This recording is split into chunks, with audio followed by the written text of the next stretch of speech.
What's going on, ladies and gentlemen? This is Chris from the Flatbush Roundtable.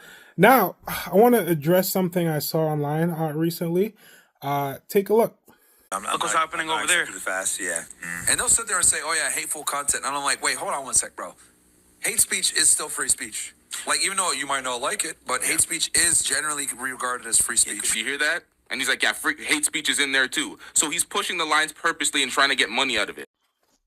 So first off, shout out to Lyrical Threat LT. Make sure you guys go and check out the full video below in the description. It's a really entertaining watch, but one of the things I want to cover is how he said hate speech is still free speech. Now, normally I don't cover this kind of content, but I do, like to browse YouTube. Some of my favorite YouTubers are Abba and Preach, and I know I'm acquainted with the Fresh and Fit fiasco. But yeah, what I want to say is he's right. Hate speech is free speech because legally there is no legal term for hate speech. But what he fails to communicate or articulate in this case is freedom of speech is not freedom of consequence. I believe later on in the video, these guys show how Elon Musk said free speech is not paid speech. And basically all he's trying to say is you can say whatever you want to say, but you don't have to be paid for it. Oh, at least he's not going to pay them for it, right? But yes, let me say it again for those in the back. Freedom of speech is not freedom of consequence, right? And that's very important.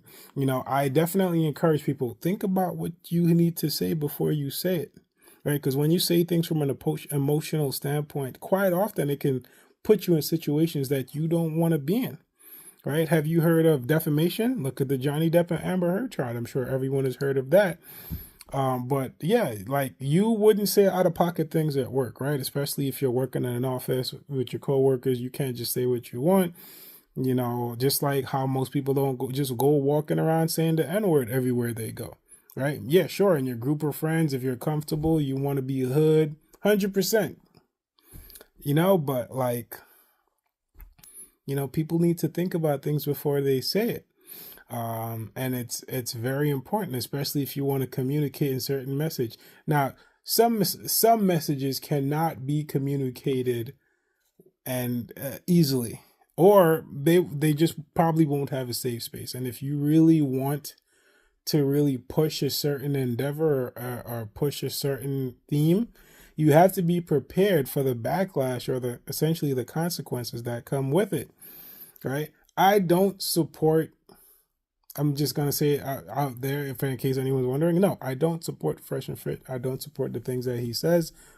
Myron, sorry, I think you're a weird dude. You talk over people. You come from a place of seemingly entitlement, and it's just weird to see a black man in America like that. But a lot of people are, different, divided, certain upbringing, circumstances, whatever. But the morality, the lesson here is freedom of speech is not freedom of consequence, right? And from what I've observed, it just looks like he wasn't ready for the backlash that he received by trying to talk about certain things and trying to defend certain things, right? So if you don't like a certain group of people, if you don't like a certain demographic, if you don't like a certain situation, right?